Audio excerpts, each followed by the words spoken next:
This video is probably long overdue. Yeah, it is. But I'm making it anyway, so there you go. This is gonna be a video about Seth frickin' Rollins, the guy who is injured right now. I'm going to be talking about this guy it's gonna be my little take. There is videos out there you might find that are good, but nowhere near as good as mine's gonna be. But without further ado, let's go. Hello everybody, it's Bullseye. I'm here to talk about this man right here, past, present, future Seth Rollins. Today I'll be evaluating his career so far. Is Seth Rollins a great professional wrestler? That's gonna be a fun little thing to talk about. I do think he is, somewhat, but we'll get to that. A lot of people like the guy, some people dislike him. I don't have any animosity towards him. I think he's actually very talented, all things considered. But either way, this isn't a rag on Seth Rollins. Well, it's sort of gonna be like that, the present Seth Rollins. But past Seth Rollins is much more entertainable, somewhat. But we are going to talk about this guy, so let's just get started, shall we? So, on September 15th, 2007, at Ring of Honor Man Up, is where Seth frickin' Rollins debuted as Tyler Black. He was part of a faction called Age of the Fall. That's how he started off. The leader of that group was Age of the Fall, named Jimmy Jacobs. And his other partner, Tyler Black, that guy, is called a Necro Butcher. That was his name. He was a hippie-looking dude over there, right there, yeah. How they debuted was there was a piercing scream through the speakers, and all three of those people came in wearing ski masks. Black ski masks, rather, yeah. With the exception of Necro Butcher, he just came in with barbed wires and barefoot and started punching the Briscoe brothers in the face. Which one? I think it was Mark Briscoe. Yeah, that was happening and that was going on. Yeah, so that's the debut. So, 3 people coming in and beating up the Briscoe brothers after the match with Kevin Steen and El Generico. Rather, I actually believe it was Jay Briscoe that Necro Butcher was punching, because I don't really care about the Briscoe brothers. I never really did much research on them. But it was Jay Briscoe he was punching, and they suspended him up in the air where the tag team titles was held. And Jimmy Jacobs stands under him. So his description of Necro Butcher and Tyler Black is underlooked people within the Ring of Honor, despite that was their first appearance of it. So Jimmy Jacobs' story throughout the time, because that wasn't his debut, but he did make an entrance. But his story throughout Ring of Honor was his love for some blonde chick, Lacey. And once he finally found her, he was like, you know what, I don't like you anymore. I'm gonna set up my own stable and attack Ring of Honor World Tag Team Champions and go against the same system that employs me. You fucking whore. That's something that happened.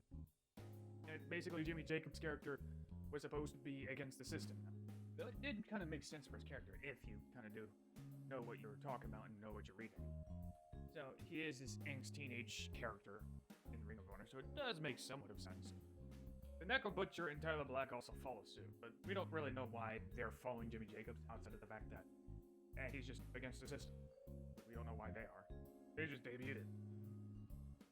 But the description of Tyler Black is interesting. Jay Briscoe is suspended up in the air as Jimmy Jacobs is standing beneath him as he's being led on. Yeah. Jimmy Jacobs describes Seth Rollins, or Tyler Black, we'll just call him Tyler Black here because that's what he's called. He calls Tyler Black a promising young talent and ripped. Because of course he looks ripped. And when I did some reading on it, there isn't much about his career up until, Ring of Honor. His debut of Ring of Honor, rather. And he's just said he had great matches in the Midwest. Whatever those are. So he didn't have much of a career up until he got to Ring of Honor. But this is Tyler Black. This is Seth Rollins so far. So what happens is Seth Rollins and Jimmy Jacobs do have a long-standing feud with the Briscoe brothers. So, as that's going on, after a long-standing feud on December 30th, the final battle, in 2007, what happens is the Briscoe brothers defend World Tag Team Championships. Yes, the story went on for that long. And Tyler Black didn't have much anything to do with the story throughout the 3 months up until this moment. It was just Necro Butcher fighting with one of the Briscoe brothers throughout the months, or Jimmy Jacobs and Necro Butcher. Then it's Tyler Black having his moment. Either way, this is the moment where Tyler Black and Jimmy Jacobs wins the tag team championships. He wasn't really. Seth Rollins does perform a Falcon Arrow and then win the match for his stable. So now they're the World Tag Team Champions of Ring of Honor. So Seth Rollins captures his first championship. As far as I'm concerned, that's all you need. I don't know what else titles, but this is the one I know so far. But that's Seth Rollins, the young guy. He did win the tag team championships, along with Jimmy Jacobs. So, what's his character so far? I mean, he is against the system, I guess, and he can perform well. There isn't much emphasis on him outside of the fact that he's just a talented guy with long hair. So that. In 2008, Tyler Black does start having a match with Jimmy Jacobs. They did lose the tag team championships, but Tyler Black was apparently teaming with somebody else, and apparently the Edge of the Fall attacked Tyler Black. This would lead to them to having a match, like an I Quit match and a steel cage match. Tyler Black won both of them, I think. I'm not too sure. Either way, so Tyler Black's story did look like something like that. The Edge of the pairing with the Edge of the Fall up until they turn on him. And Tyler Black fighting with the leader of the Edge of the Fall. Tyler Black does go on in 2009 to win a tournament of survival of the fittest. So, there's that. So if his story looked like anything, it was, I'm part of the Age of the Fall, and now I'm not. Yes, the point of Age of the Fall was going against the system, but we can only make the interpretation that Tyler Black was only there to help fix it and, help perpetrate and help further Jimmy Jacobs' goal to go against the system. He wasn't really there for anything else. He didn't have much of a personality. Sure, he can have great performances. Sure, he had some good performances. He sells pretty well. But that's not much to go off of. He's just some guy who was just there until he wasn't anymore. But he did have good matches, so there's something.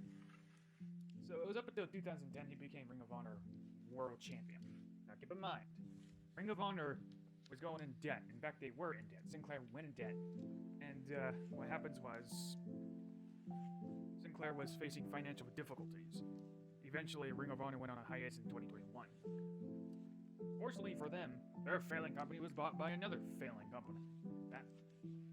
That founder, co-owner, president, and CEO of All Elite Wrestling in March 2022, Tony Khan, he bought it, thinking, I can save it, unlike my other company that have failed. Thanks, Tony. Shitty ass fucking I don't know how to run a company guy. At least you're a billionaire. But either way, that's Ring of Honor. It was up until Tyler Black became a champion in Ring of Honor, world champion in Ring of Honor, that you can see that the financial debt becomes a thing. Now, I'd also like to point out throughout 2007 and 2010, I tried to look up like the merch sales and the ticket sales. Sure, there were some ticket sales, but considering what I was seeing, they weren't making a profit.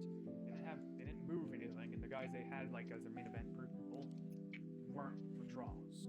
They just weren't entertaining enough. I mean, sure, Seth Rollins or Tyler Black rather, the same people, did have that story where he did win the championship and been like, I'm gonna go someplace else and take my venture someplace else to further my career and take this championship with me. So they did attempt to make a story out of it, but it didn't feel like it was within his character. Probably because he didn't have any at that moment. He was just this guy who, I can wrestle really good, and I'm honorable, but screw you if you don't like me. He also talked about how there's YouTube videos talk about how criticizing Ring of Honor, which I found which I didn't really find anywhere, so I don't know what he's talking about. Or maybe he was just talking about videos on Facebook, I don't know. But Ring of Honor did exist at that time, so there's that. And it has a long-lasting history that Tony Khan bought that nobody knows about. I hardly even know anything of it. I just had to research Black and Seth Rollins just to make this video at all. And that required going back to Ring of Honor. And I ain't going back even further just to find another stupid company he was part of that I don't care about. That nobody else really cares about because I don't have any stamp sense. Sure, he does great wrestling, but it didn't really bring in those companies any notoriety, did it?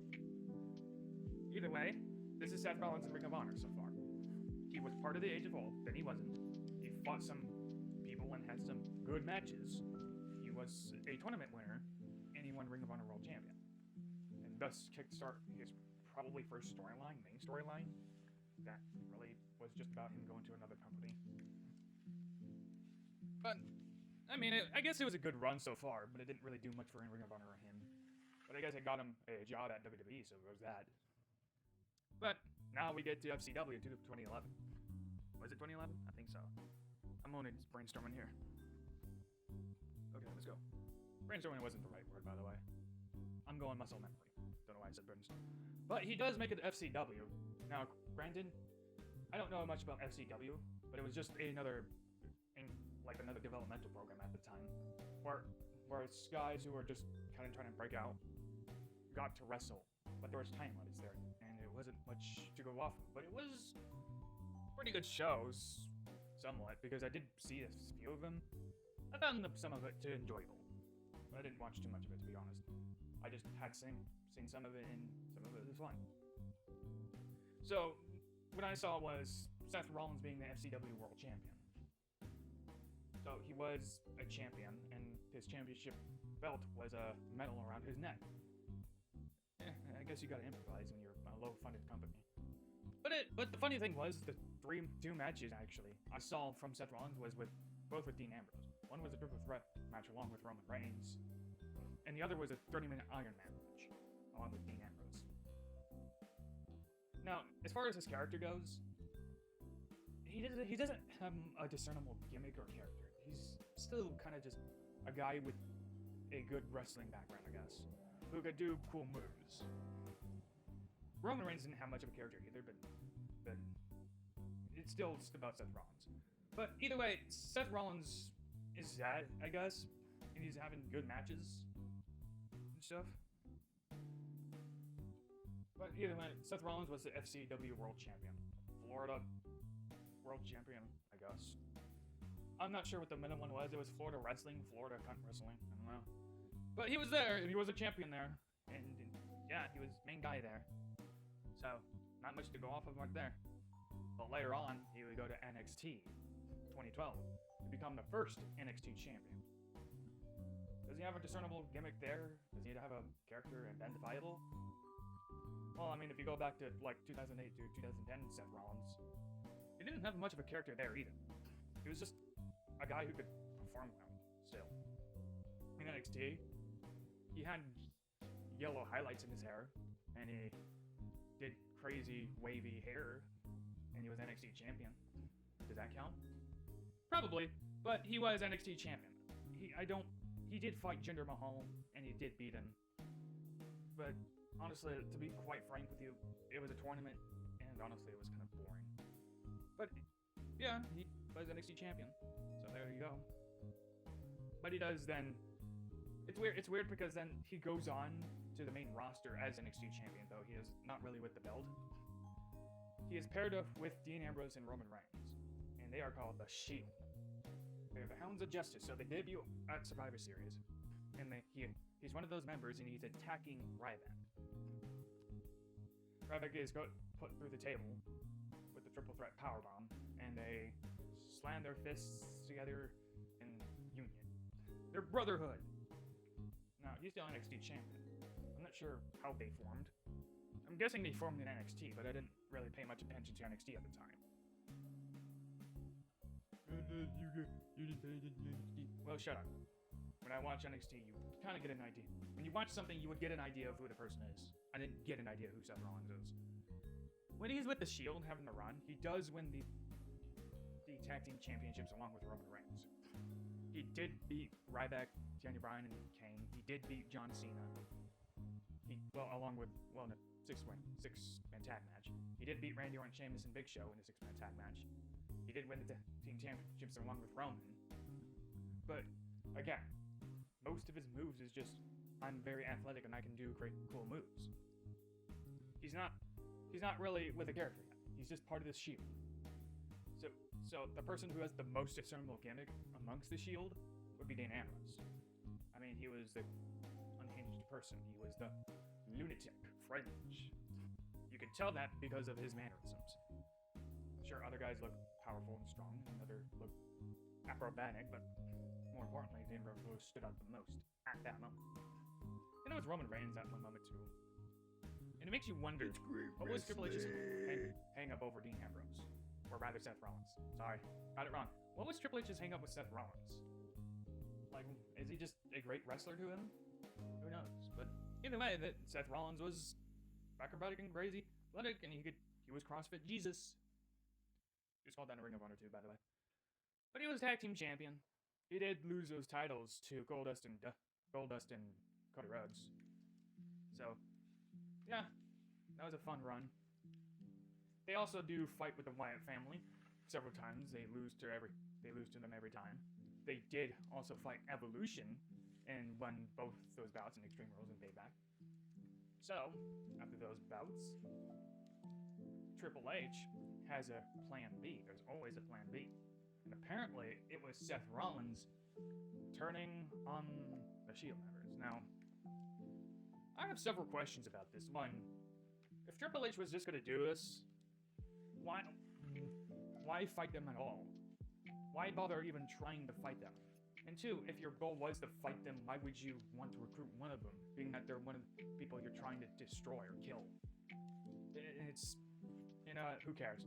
So Seth Rollins turns on the Shield, I guess, and the Shield break up, and Seth Rollins now a part of the Authority. In which case, kinda is a blessing of disguise when you really think about it. For Seth Rollins, rather. One, is because now he's part of the Authority. He went from one stable to another, and he has a discernible character now, the Architect.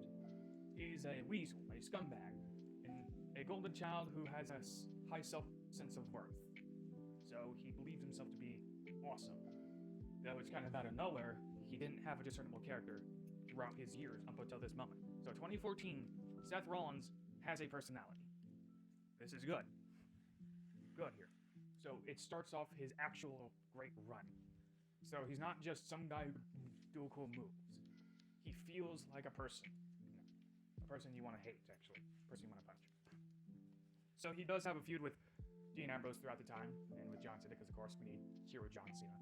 Seth Rollins does become Money in the Bank winner. His matches with Dean Ambrose take off. His best match, probably with Dean Ambrose, was a Hell in a Cell match. Though Bray Wyatt interfered for whatever reason. Seth Rollins does win. Seth Rollins leads the team of the Authority against Team Cena, and he was the sole survivor, but he lost. He helps get the Authority back by threatening Edge's life, and John Cena has to save Edge. Here's the thing. You could have had Dean Ambrose with Renee Young in the same situation. Why does John Cena always have to be the hero? Whatever. Seth Rollins was being a heel, threatening Edge's life, because Edge is apparently a pussy now. Until he wasn't. But yeah, this is pussy Edge. You can't fight back, I guess. It's weird, I don't know why they had to do this moment. It's like they thought, nah, Dean Ambrose and Renee Young angle wouldn't work, but Edge, a guy who's actually built different, who actually is a man who's known for beating people up, he can't defend himself. John Cena has to save him. Whatever, that happens. Seth Rollins, though, never loses to John Cena around 2014, or 2015, though. So, that's cool. Seth Rollins looks strong. Though he had help several times, but still. Later at WrestleMania 31, though he lost a match against Randy Orton, he did make a robbery, which is the coolest moment in probably WrestleMania history. Seth Rollins, during the match with Roman and Brock Lesnar, cashes in mid-match and steals one for himself. He becomes the WWE World Heavyweight Championship. Probably the greatest Money in the Bank cash-in of all time. It was unexpected, it was unpredictable, and it fit his personality greatly. He was a weasel. He weaseled his way into a match and got the main event victory over two people that got there because they actually won championships or won Royal Rumble to beat him. Meanwhile, this guy just throws himself into it and wins the whole thing. This is good. It makes you hate the guy more. After all the storyline between Brock Lesnar and Roman Reigns was done, this guy just shoehorns himself in. And he takes it away from Roman and Brock. So there you go. It helps with his heel run. Seth Rollins has a character. He's not some guy who could do acrobatic moves. He's not some guy guy who could perform well, but he's doing things, he's weaseling his way through things, weaseling his way through out of things to get what he wants. This is good. And not to mention, on the night after Raw, it is also emphasized on his character too. 2015, it did still add that touch of kind of fighting champion, but he only fights if he knows he can win. That's why he took the RKO out of Randy Orton's arsenal at Extreme Rules. More on that later. So what happens is Seth Rollins is about to have a match with Randy Orton at Extreme Rules because Randy Orton has a pinfall victory over Seth Rollins. So it's clear who should challenge who. So they go to Extreme Rules. Randy Orton can't use the RKO. One of my favorite moments about the match was the fact that since Randy Orton couldn't use the RKO, he had to improvise. So basically what happens is when Kane tries to interfere, Seth Rollins RKOs Randy Orton and sluggers his way out of the ring. Now one of two things to take away from. One, this makes you hate Seth Rollins. One, the RKO was banned, and he just hit an RKO on Randy Orton. And he slithers his way out of the ring. You got the commentators arguing over whether Seth Rollins should have been disqualified or whether he was allowed to use the RKO or not. And it makes it work because you're thinking Seth Rollins should have lost via DQ, right? He shouldn't have been allowed to use the RKO. But nobody ever actually thought about him using the RKO. When Seth Rollins said, you can't use the RKO in the match, Randy Orton, in just this moment, nobody actually thought of Seth Rollins using the RKO. He only said Randy Orton can no longer use the RKO. The RKO is banned. He didn't say specifically who can't use it. All he said is the RKO is banned. So it makes you think Randy Orton can't use the RKO. But at the same time, nobody thought about Seth Rollins using the RKO because it's simply just a cutter move. So when Seth Rollins performs it, it makes you scratch your head like, wait, the fuck? It makes you hate the guy, it makes you question it, and it makes you question the ending. This is well done. You gotta give it to Vince McMahon. Oh, some people are gonna be raging about that, but let's be abundantly clear here. This was under Vince McMahon. And present Seth Rollins is under Triple H. So we know which Seth Rollins is better. Either way, Seth Rollins had a good match with Randy Orton. And he did have other great matches. He remained in character. He only fought matches he thought he could win. An example of him trying to avoid a match he thought he couldn't win was with Brock Lesnar. This was well done. He's only running away from a fight he knows he can't win. Sure, he weasels his way out of a situation where he could get hurt, but it's only because it's to fit his character of a weasel. He's not a coward. That's not really emphasized. He's just a golden child with a high self-worth. It's always emphasized. So we do get to SummerSlam, though after his matches with Dean Ambrose, and those were well done. Especially the fact that where Dean Ambrose wins the match, and it turns out Seth Rollins assaulted the referee, then Dean Ambrose wins DQ, where Seth Rollins retains the championship via him losing via DQ. And that base expression was awesome. Especially the fact that where Dean Ambrose and Seth Rollins were in a tug of war, and they both fall from the ladder and hit the ground. Seth Rollins just rips it away from Dean Ambrose, and he's still like the winner. Those are some awesome endings. Though the Brock Lesnar match was kind of mid. It didn't really do anything for you, because it was basically a set of Undertaker versus Brock Lesnar, I guess. Yeah, but that happened. He also beats John Cena and wins the United States Championship. This is also emphasized. He believes he can beat John Cena, challenges him to a main event, wins the United States Championship. Awesome. Then John Cena wins it back beating Seth Rollins because we need John Cena to become the United States Champion again. Seth Rollins is still WWE World Heavyweight Champion. And he's also fighting with Kane. If you don't know, Kane was having issues with Seth Rollins during the Authority. Seth Rollins takes Kane out of action, and Kane returns and wants vengeance and wants the WWE World Heavyweight Champion. Now, what happens is Seth Rollins gets injured. Side note, to point this out, Seth Rollins supposedly injured some people. John Cena knowingly because he thought he was a Mortal Kombat character doing an E-strike to his face. Randy Orton was out of action for a few months, then returned at Fastlane. I'm not sure about Dean Ambrose. I mean, I believe it was just a storyline injury, but he did return out of Champions to attack Seth Rollins. So I'm guessing it was a storyline based. Either way, Seth Rollins does get injured by trying to perform a turnbuckle powerbomb. He flips over and lands awkwardly and hurts his leg. And Kane wasn't even on his shoulders yet. But Seth Rollins out of action. He does win a Slammy Award, acting like an arrogant little prick. Awesome. He returns out of Extreme Rules, cleared to wrestle, attacks Roman Reigns, and makes his challenge to Roman Reigns to win back the title he never lost. He does win it back. And he's still within that character, but there is a subtle change. He is more cheered, and people are happy he's back. That's because people hate Roman Reigns right now. So, Seth Rollins comes back. He's been getting a babyface reaction, so acting like a heel still. He still has this high self-sense-worth, arrogant attitude, golden child mentality. He's not much of a weasel, though. That's the subtle change.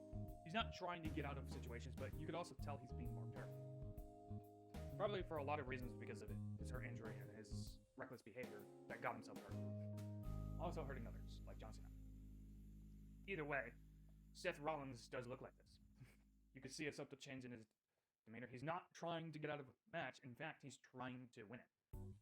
Sure, it's not like he's trying to get out of situations, but he does make complaints and excuses.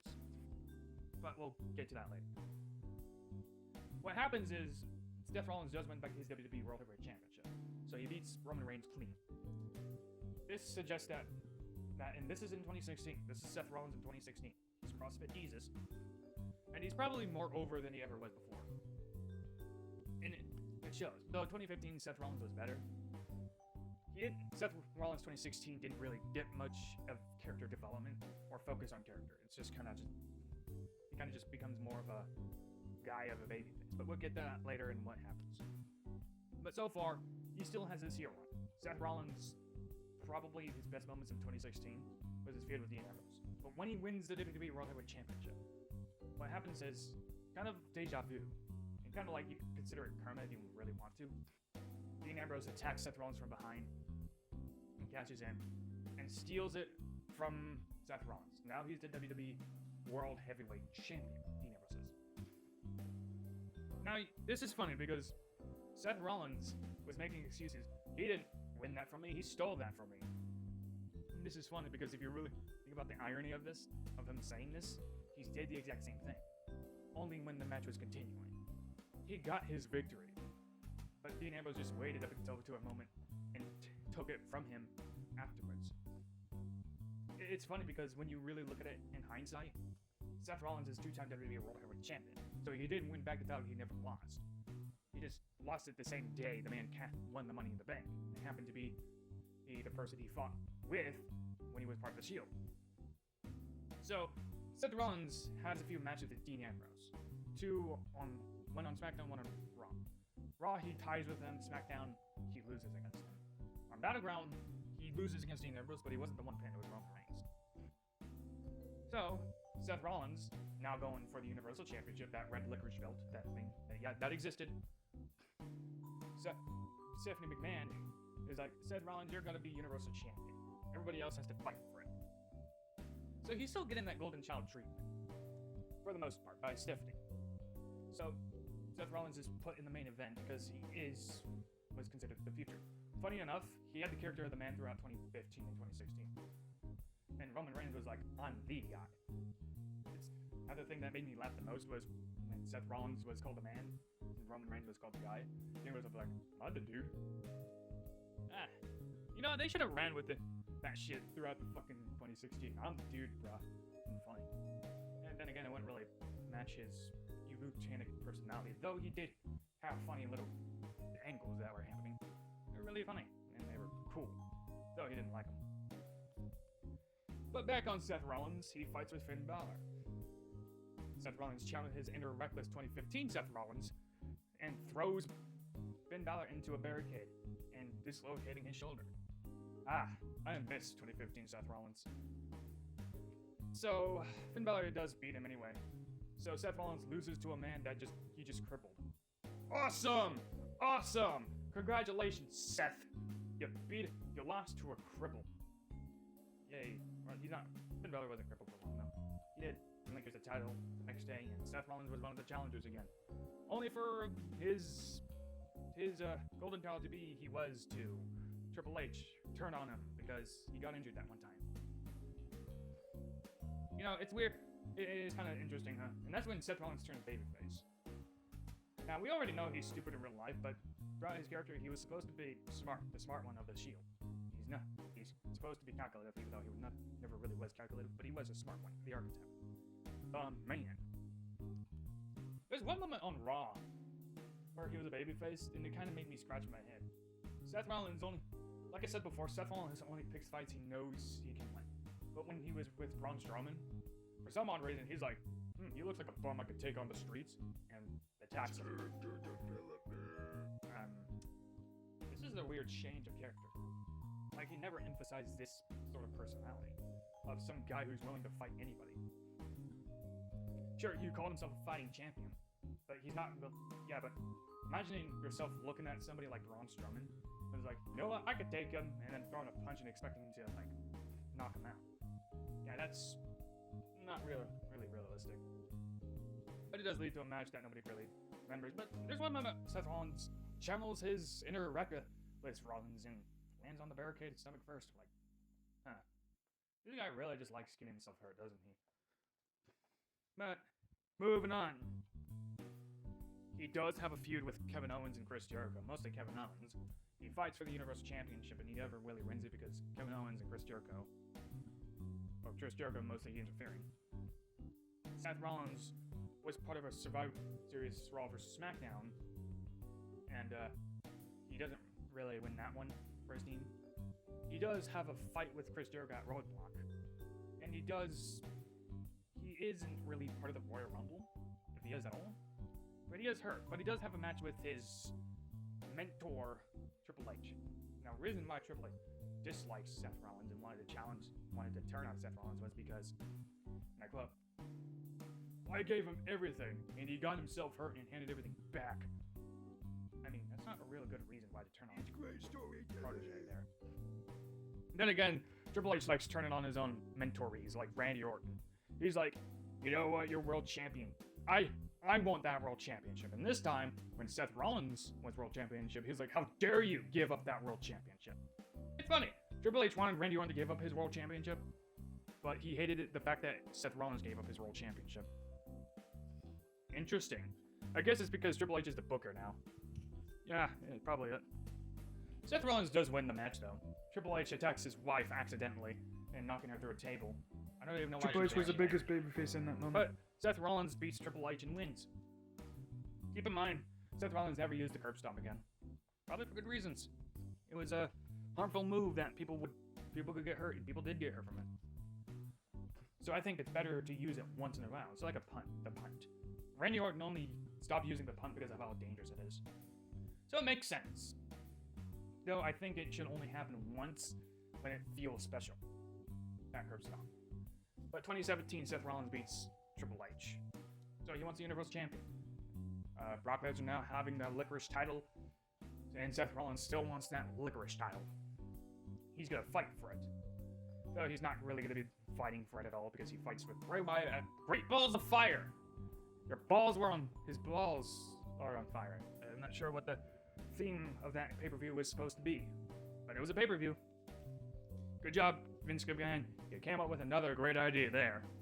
With your shitty PG program bullshit. Thanks, Vince McMahon. I'm moving on. No, he does have more of a story. Now, talking about his character, though. Seth Rollins is still somewhat Seth Rollins, the architect and the man. If there was anything at all. But he's more like, I want the title, now I'm hero. He didn't really go through much changes at all. If he did go through a change, it's not recognizable. He kind of lost some of his personality that he had in 2015. He becomes less discernible. He's just a guy who can do crazy moves in CrossFit Jesus guy, who, I guess, can wrestle good. If he's talented, I guess. Yeah, but either way, he's supposed to be the smart one of the Shield. In 2016, he did lose that weasel way, but he didn't gain anything else in return. He just became, well, then again, he did gain that. He became more hungry and driven, I suppose. In 2017, Seth Rollins, he's just, meh, I'm Seth Rollins and I was the golden child. But I'm still the man. Well, I mean, there's something there, I suppose.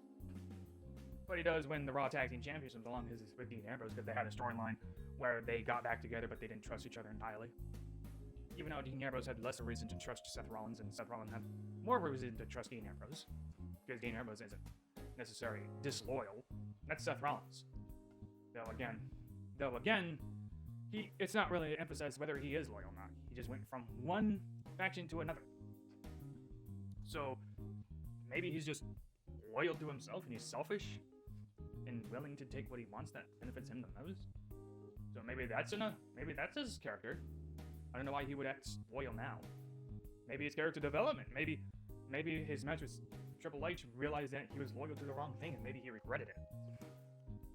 Though then again, it's not really him trying to get back with Dean Ambrose. It was only at the moment where Dean Ambrose confronts him, saying stayed out of his way, that Seth Rollins was like, hey, let's team up. Whatever. It could have been done better. I'm just saying it really could have just been done much better. He didn't really get a storyline that would fit his personality or help enhance his own character. In fact, Vince McMahon was more focused on Roman Reigns, and Roman Reigns at the time didn't have a fucking personality. So yeah, the booking problem falls onto Vince in this moment. Good job, Vince. But he does win the Raw Tag Team Championships, and the Bar does have some storyline signed, along with the 2 Shield members. My favorite match they had was No Mercy. It was a cool match. There's one spot that I really liked, where Cesaro does a powerbomb with Seth Rollins, slamming him against Dean Ambrose. So Dean Ambrose is one tough cookie. He kicks out, and he's like, damn. Again, I really like that match. It was pretty good. Though there was not much story to go off of, so I can't blame people for not remembering it. So, they're still tag team champions. Dean Ambrose does get injured, though. Seth Rollins is now tag team champions with Jason Jordan. He never really lost the title. The tag team title just went to somebody else, I guess. They do lose the titles, though. And Seth Rollins can fight for the Intercontinental title. He fights with Finn Balor and The Miz. And he wins the Intercontinental Championship. So, 2017, Seth Rollins has practically no personality. And now 2018, Seth Rollins basically is just somebody who's a workhorse now. It doesn't really help me, honestly. But the funny thing about that was people were cheering him and he was getting pops left and right. And he was being cheered left and right. And you know what? People loved him. So I can't really blame Seth Rollins still. He just isn't really given much of a personality to work with. He's now being given matches to have good matches with. You know, his match with Dolph Ziggler and his storyline with Dolph Ziggler was pretty good.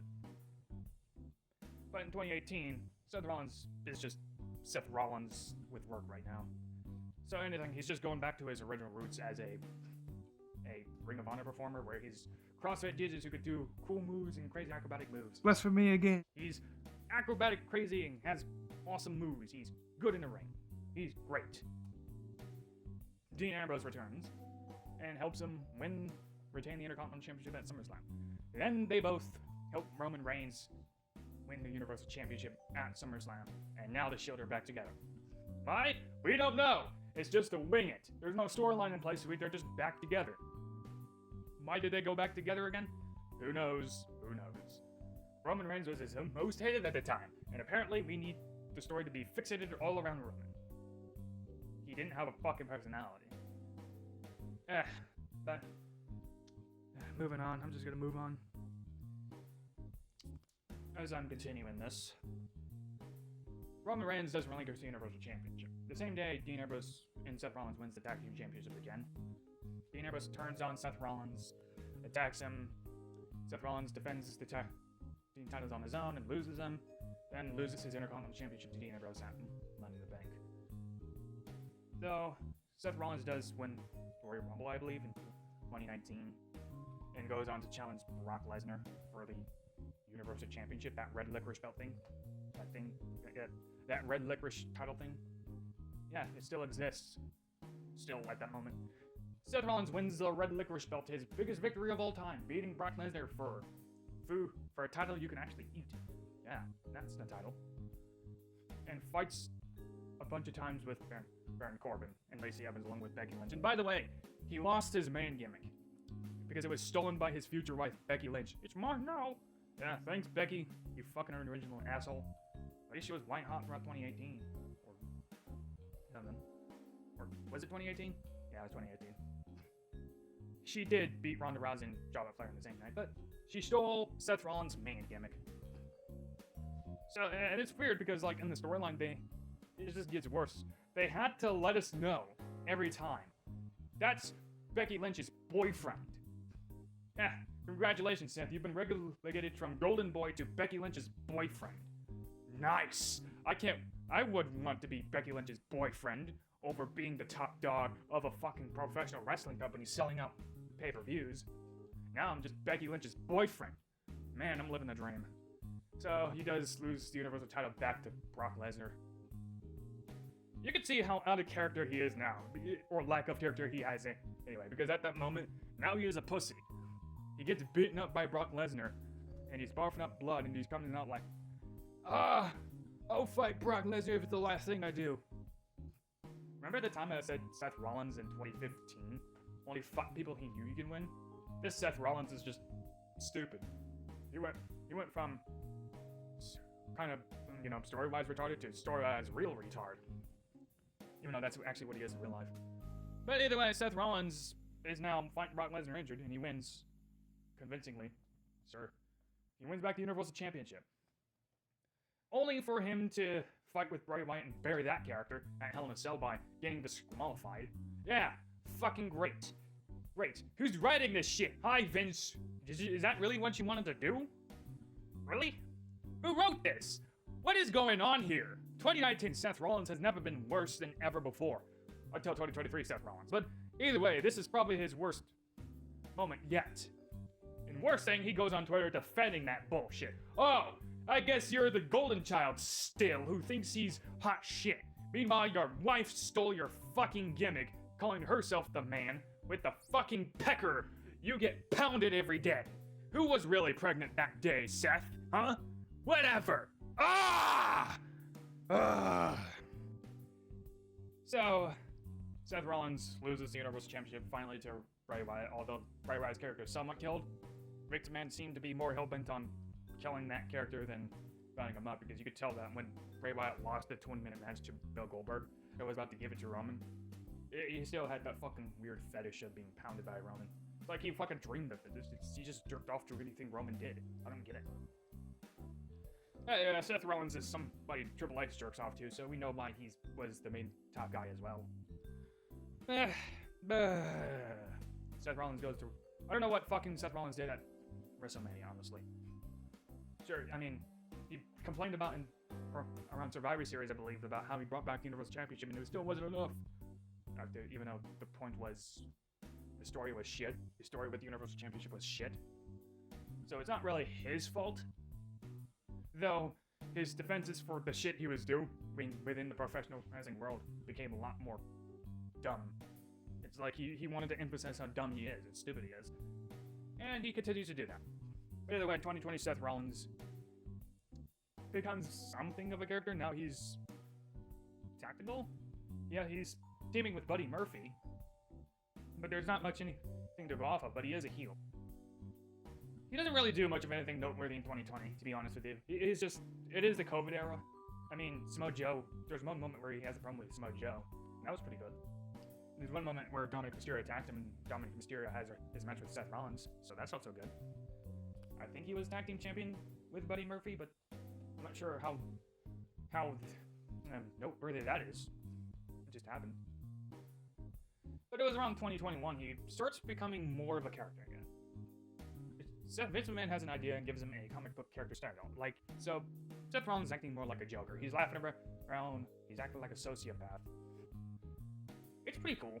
So I guess he just loses Buddy Murphy. I think Buddy Murphy turned on Buddy Murphy and they had a fight. And Seth Rollins is now this Joker thing, which is a pretty cool character, but it's not better. You can't really it's not really better than the original. But he does have a match with Cesaro. He puts him over. Has matches with Edge and puts him over. Has a match with Roman Reigns around 2022 Royal Rumble. And that was a pretty good match. Roman Reigns beats him with a steel chair.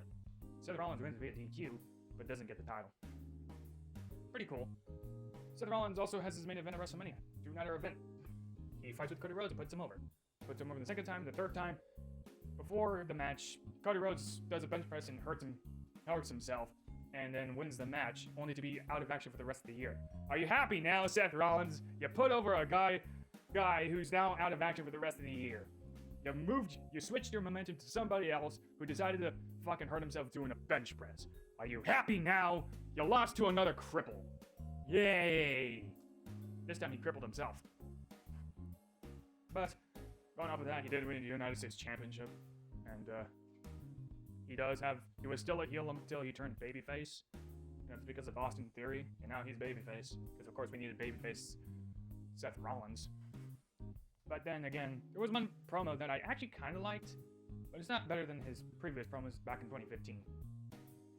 He sits there saying, "I am the mountain," he shouts it, but it was a fine promo, but I'm not sure what Triple H was trying to do with them. I mean, it was Vince McMahon's idea to have him win the Money in the Bank briefcase.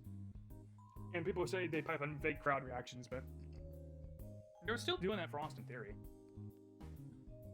Even when Vince was in charge, they did it. And now Triple H in charge, they still did it. Because, well, just to tell you this, Vince McMahon didn't really lose power. He just went on a hiatus because of some charges that he had to deal with.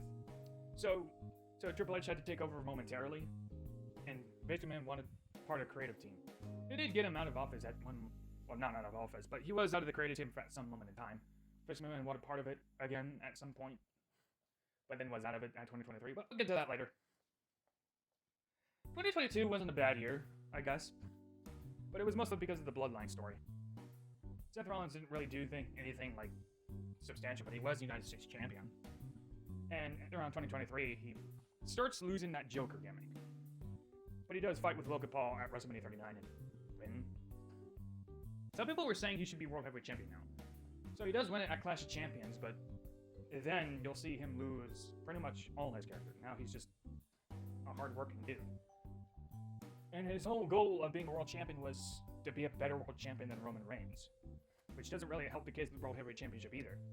Especially if you're going to be a world champion, you might want to focus on being dominant or being the best there is. His goal was just to defend it left and right to people. He was passing out world championship matches like cotton candy.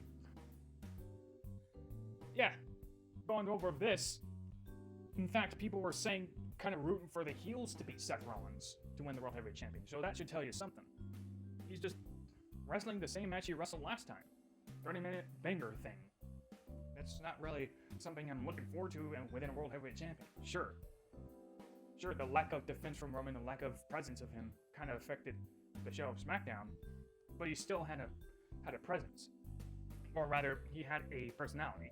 He had a, aura. Seth Rollins doesn't have an aura anymore. He's just Seth Rollins with the World Championship. He's just a dude with a belt, wearing women's clothing. It's weird. Like, there's one moment where Seth Rollins was being talked to and doing an interview.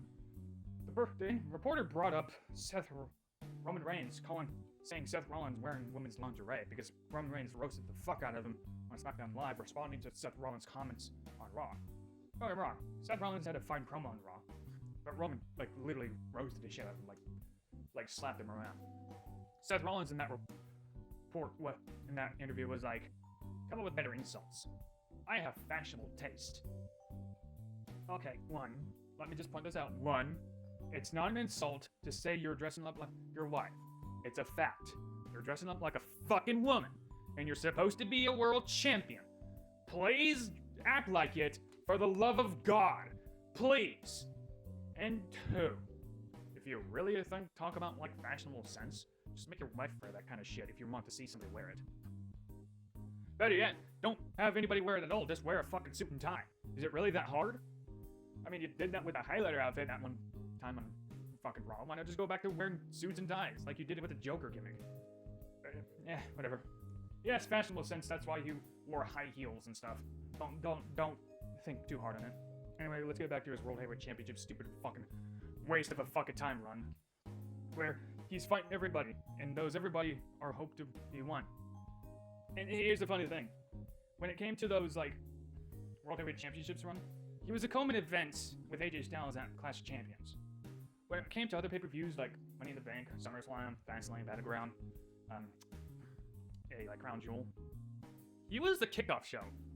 He was the undercard of those shows. He was nowhere near the main event. He wasn't even close to the co-main event. He was the starter with the main title of Monday Night Raw. That can somebody tell me what the issue not is here? Is that not the issue here? I think it is. Hell, this is even better. He was main event at War Games, but because of a War Games match, because of people he was with. Jey Uso was moving merch sales. He's the top merch seller. Cody Rhodes was considered the biggest babyface around 2023 up until he actually got to WrestleMania. Now nobody likes him. But the funny thing is, he was paired with people, including like rivaling by himself with the Judgment Day. That really did nothing for them or him. And he was still kicking off the shows on pay-per-views. So when he was in the main event on War Games, it was with other main eventers like Randy Orton, Jey Uso, and Cody Rhodes. And when he was in another main event, it was at WrestleMania 40, but it was along with The Rock, Roman, and Cody. But the night 2, he was the kickoff show with Damian Priest. So he was the undercarder still. So, what does this look like to you guys? Is he really a main event performer here? Is he seen as a main event performer? Is he at all a main event performer? Well, not this version of Seth Rollins. But let's think about this through. Is he even a good professional wrestler? Is he a real wrestler? Some of you say he is. But is it real wrestling? Isn't it? If you want real wrestling, you'll get BJJ, Rico Style Wrestling, Judo. Hey, if the real wrestling, this is going to sound erotic, is people trying to grab each other, get better leverage so they can do a takedown or submissive hold or throw. If anything, if pro wrestling is anything like that, you would see people grabbing each other more often and try to perform slams. You wouldn't see chop fest, punches, kicks, or suicide dives off the top rope a bunch of times. You wouldn't see those things at all. Is that really pro wrestling? Is that what you guys call pro wrestling? You guys are being conned. Ever since the 1800s, where circuses were born, if they existed before that, I don't know, but during the circuses, they'd have a guy, a big, strong guy there, and they would hype people from the back to lose to the guy on purpose, and make the people think he's unbeatable. So he would never lose a fight at all. And people were being conned to believing he was real, just to go see him. They paid money to see this guy beat people up that pretended to think they could win, but pretended to lose. So they lost predetermined outcomes. Just like now, or this time, you're paying $700 for a pay-per-view event to watch a fake fight. Oh man, how conning people work so well. I can't wait to have my own professional wrestling business, because people don't give a shit if they're saying something that is not actually real.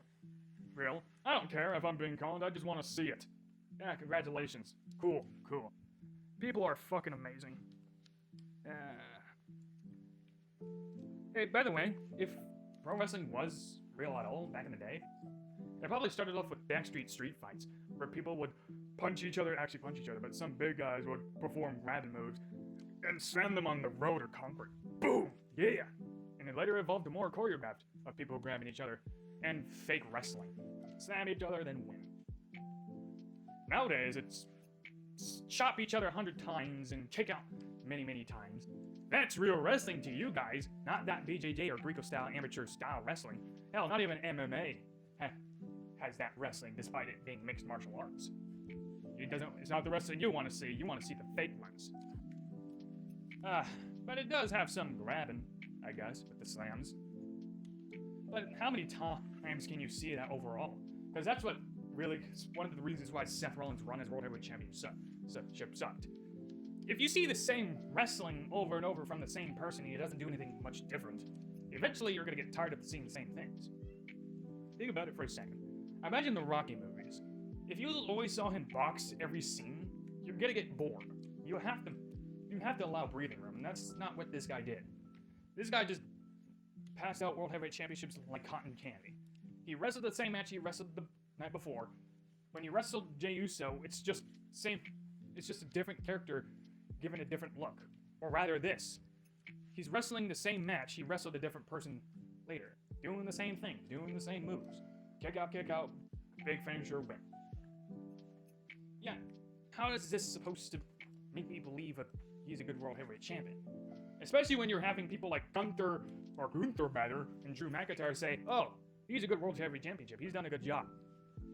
How so? He's not even anywhere near the co-main event. He hasn't been in the co-main event since his AJ Styles match at Clash of Champions, and only when he gets into the main event is when he's not defending the World Heavyweight Championship. And including this. Let's talk about this also. When his run with the World Heavyweight Championship to the WrestleMania 40 belt, he's part of two storylines. One is the Bloodline story, helping Cody. The other is the CM Punk storyline between Drew McIntyre. And he's third wheel of both of them. Oh, man, is he a main event performer? Well, if he ever was, he's not showing it here. And now, after WrestleMania 40, he's out of injury, he's crying, because he lost the World Heavyweight Championship to Drew McIntyre, only for Damian Priest to have his own robbery of cashing in, which wasn't much memorable at all. And he's out of injury now, because he channeled his inner 2015 Seth Rollins, the actual over-popular Seth Rollins people remember, and got hurt his back, not only his back, but his fucking leg. His now he's out of character was injury. a paraplegic And wrestler. the worst of all is, nobody's even talking about how they miss Seth Rollins. Nobody's even talking about his World Heavyweight Championship run and how he did a service for that championship. Nobody's talking about how they would book him or dream book him. He's not even brought up in the conversation. If he is at all, it's just, oh, he's cool. He wears women clothing, but he's cool. Oh, we can stop right here. Past Seth Rollins looks like this at most. Some guy who could perform well, do crazy moves and do cool moves. He can sell pretty well. He can do moves pretty good, but that's his extent of being a professional wrestler. Present Seth Rollins is a transvestite who's injured. 2015, Seth Rollins was the best version of Seth Rollins. Yeah, I think I got the point across here. Seth Rollins has potential, but the problem of his personality is that he's never really focused on his own personality. He's more focused on what kind of moves and what kind of great match he can have with people. It's not character driven. It's just like, I want to entertain a crowd with a 30-minute banger. And that can only get you so far in pro wrestling. Back in the 90s, if you really look at things, why it was so popular was because of the personalities and characters. The pro wrestling is a small part of what makes WWE, World Wrestling Entertainment, World Wrestling Federation. Sure, you can have personalities within the matches, but the personalities only work for the matches because the wrestling is a small part of it. The personalities is more important in the wrestling than the wrestling aspect. You might disagree with this, but it's true. If The Rock and Stone Cold Steve Austin had no personality and they're just bland people like, your simple jobbers, no one would care. No one would care. Nobody watched them because they're great wrestling. People watched them because they were entertaining figures with personalities and characters you could relate to or laugh at. Nobody would have ever cared about WrestleMania 17 match between Rock and Dwayne Johnson versus Stone Cold Steve Austin at all if these two had no personality in the first place. No one would care about The Undertaker if he was just some guy who's tough and wins matches and wins WrestleMania matches. If he had no personality, no one would care. No one would care about the person. They don't know why they were saying this. This was in WCW back in the day where Undertaker lost his job because he had no personality. But when he went to WWE, he was given one, and he was known as The Undertaker. I'm not taking anything away from the guy, but yes, he made it work, and he was good in the ring, but that's all he had up until he was given a personality. Kane was also great in the ring, and he was a big red machine. Vince McMahon wasn't too high of him, but he was also extremely over, and probably, in my opinion, extremely talented and underrated. Hell, he ripped off a fucking on a cell cage or something as his debut, and people were fucking into this guy. I don't know why Vince McMahon didn't go full-fledged with him, because he was that fucking good. Some people think Undertaker's better, but I think they're just as good as one another. It just came down to what Vince liked better. Either way, characters and personalities is what gets professional wrestlers over, not the wrestling aspect. Maybe it will work once in a while, like with Bret Hart, or maybe even Seth Rollins sometimes, but you won't do it every single day. That, like I said before, it can only take you so far. So at the end of the day, Seth Rollins under Triple H sucked a dick. Seth Rollins under Vince McMahon, well, at least in 2014 through 2015, was good. But after those things, it kind of just got worse, and Vince McMahon became less focused on the guy and more focused on getting Roman Reigns over. You could kind of see that in how he was handling Roman Reigns, especially kind of like pairing Seth Rollins at the time when he was getting so many cheers and was hot with a hot baby face. Yeah, you can kind of see it. But either way, this is the point I'm making. Seth Rollins, bad booking. This is not what I'm going to chalk it down to. Seth Rollins isn't really focused on his character, he's focused on the wrestling. He wants to perform good. Triple H kind of just let him do that. Vince McMahon was more focused on Seth Rollins' personality anytime he can. Obviously, Seth Rollins is talented. Of course, there's potential there.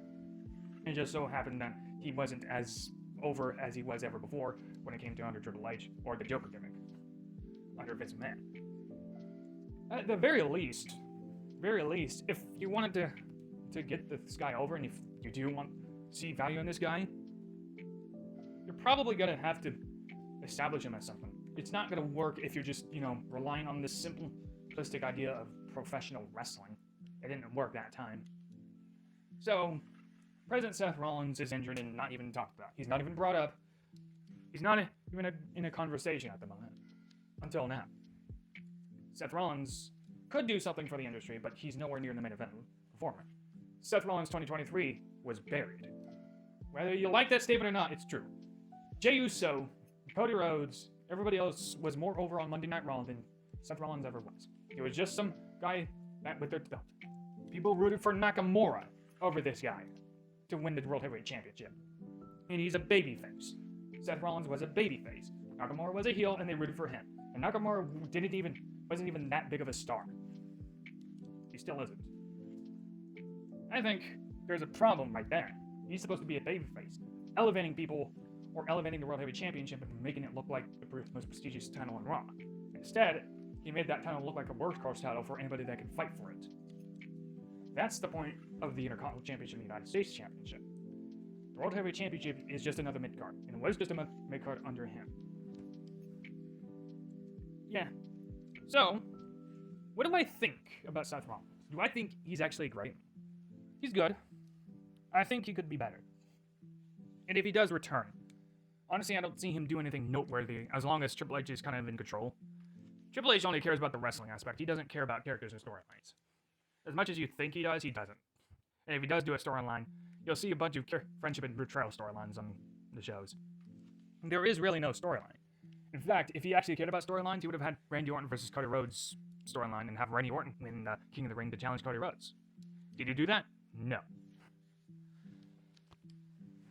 Either way, I'm pretty sure people were predicting Gunther versus Cody, despite Gunther being on Raw and Cody being on SmackDown. And you have to take into account the fact that people were criticizing Vince McMahon for ignoring brand splits, but when Triple H does it, it's okay. Funny enough, huh? Yeah, they're kind of the same bookers. It just happens that Vince McMahon is a better booker than Triple H. Whether you want to admit it or not, he is. Vince McMahon understood product and marketing. Triple H doesn't. You can point to whoever you want. WWE is only making a profit because they're going touring other places in the world, of places and countries that are starved of pro wrestling because they don't get this in pro wrestling in their town. So there you go. Otherwise, you'd probably have WWE look much like AEW, lack of attendance. Nobody actually gives a shit about pro wrestling nowadays. Only a few people. So, about Seth Rollins. Could he do much for the industry? Could he help bolster ratings? Could he actually help the product? 2015 he did. He was pretty big in 2015. People paid attention to him. And I think he still can. I think he still has that talent. He's older now, but you can still utilize him to his best of his abilities. You just have to give him something to do that is noteworthy. And honestly, when he does return, I think he'll be around near Royal Rumble. If it's not that, then I don't think he'll return around WrestleMania 41 at all. So, this is what I'm thinking. If Seth Rollins does return, I think it should be around the Royal Rumble. He should come out with a different look. He's in a dark tuxedo, black slacks, black pants, black tie. He doesn't have streaks. I'd also have him get a bulk. Come on, do some exercise, guy. Get a bulk there, look a bit bigger, look a bit more dangerous. I'd also have him grow out his beard a bit more. Get much more of the goatee. If he can grow a beard at all, I'd have him grow that out. Have him be a little bit more ruthless. I think what he should be is something like 2015 Seth Rollins, like the Golden Child, but less like a Golden Child, more act like a ruthless, vicious king. He still has that high self-sense of worth, but he's much more ruthless. He's much more tactical, and he's less goofy and more serious. He's not gonna be this guy who dances around like an idiot, but he's gotta be more serious and they pretty much want things to be a certain way. He wants to act like a king, and he wants to form his own stable. How I would start this out with him is make his return. I'd only have him do curb stomps to hurt people that get in his way. He's not really going to have long-winded matches. If he does have a match, I think he should be more dominant and more calculative and sociopathic. He only wrestles the person that gets in his way and he hurts them. Just like before, I said before, he only takes on people he knows he can beat. He doesn't take on anybody. He doesn't take a chance with anybody he knows he can't beat, or anybody he doesn't know if he can beat or not. Just the people he knows he can beat. He just takes his time with that. So when he does that, I think a good start of feud with him to get Seth Rollins' character rolling, for sure, is with Trick Williams. It's also a way to establish Trick Williams and get him in a high-profile match. The guy has a personality, and it will help Seth Rollins as well. Trick Williams is a cool personality, and Seth Rollins will also target young people. He's like Triple H, acting like a ruthless king. He kind of wants his subjects, and he kind of wants to form his own stable. Whatever that stable is, it's not going to be much like the Authority. It's actually going to be a bit different. He just wants to have a fucking Monday Night Raw. He wants to control everything. He wants to create a vision of what he wants the sport to be in his way. So I think a good start with that is Trick Williams. Trick Williams is pretty confident, he's cocky, and starting off with him will work. And I think his good real return match will be at WrestleMania against that guy. And you don't really need 30, 40 minutes, you really just need 15 minutes to establish something. It's a good way to start a storyline with Trick Williams and Seth Rollins. You don't have to do too much, you don't have to do too little. It's also a good way to have Seth Rollins, be a personality who hurts everybody else. You might even avoid people like Braun Breaker, because it's somebody he knows he can't beat, or somebody he's just not sure of. If he ever forms a stable, he'll have them attack Braun Breaker. And the only reason why he may want to attack Braun Breaker is because Braun Breaker has something he would want. But either way, the start with the storyline will be between Trick Williams and Seth Rollins. The start of his empire he wants to start forming. He wants his own form of, kingdom. Seth Rollins just acts like this and acts ruthless, hurts people that are in his way. He might even attack people like Jey Uso, because that's a person that is a threat to him. Seth Rollins will also have a ponytail, maybe a bun, and maybe cut his hair, I don't know. Yeah, I do like the hairstyle, but it needs a different look. Like I said, muscular, bulky, a bit bulky, he needs to work on that part. If it doesn't work out, fine, you just still need that fucking sociopathic, calculative, vicious king-like mentality. He's arrogant. Anybody that insults him, he attacks. He still has that golden child idea of self-worth mentality. Him recruiting Trick Williams could just be a start of that. Maybe he loses to Trick Williams, who knows? Maybe he goes crazy. Seth Rollins being like this I think Seth Rollins like this could help. Could also help get people over with the character, and it would also help him be more in tune with who he is and what his character is supposed to be. Instead of that dressing like that, he is more masculine. Either way, this is what I think Seth Rollins should be, and I think he could help the industry if he goes back to his original moves of 2015, just with a twist. He can do something for the company. He may not be a main event level performer, but he certainly has talent to help people be elevated, and he certainly can be elevated, and he certainly helps with other people. I mean, his match, he did elevate Adrian Neville at one point in 2015. Adrian Neville was pretty over, but then became Cruiserweight champion with the king of the Cruiserweights mentality. Seth Rollins can help elevate, it just needs to be more hinged on what his character is, and why he does what he does. So either way, you can't just have him wrestle 30-minute matches and expect to get over. It's just going to lose its appeal so fast. In fact, I would only wait till WrestleMania for his first match back, if he is that good. Either way, though, I'd have him focus more on speaking in promos and trying to get his point across and what he wants, or attacking people backstage that insult him, or maybe even kidnapping, or maybe torture. Who knows? It'll be Seth Rollins' way to establish his own authority and dominance in territory. This is who Seth Rollins should be, at his peak, at least. He's still 40, he's getting older. This version of Seth Rollins will probably help other stars get over as well. Seth Rollins has that talent. You just need to help him have a personality again. So, that being said, I don't hate Seth Rollins. I think he can do a lot for the industry if booked right. Unfortunately, throughout 2023, he didn't really do much. And I think he didn't really help the ratings either. Especially like around the build of WrestleMania 40, he cut some weird-ass promos. Diary of Dwayne! That's fucking badass, isn't it? Seth Rollins is a cool professional wrestler, I guess. And he has talent. He wasn't a bunch of champions for time for no reason. So, I think the good point is just having the EA, whereas that he should be.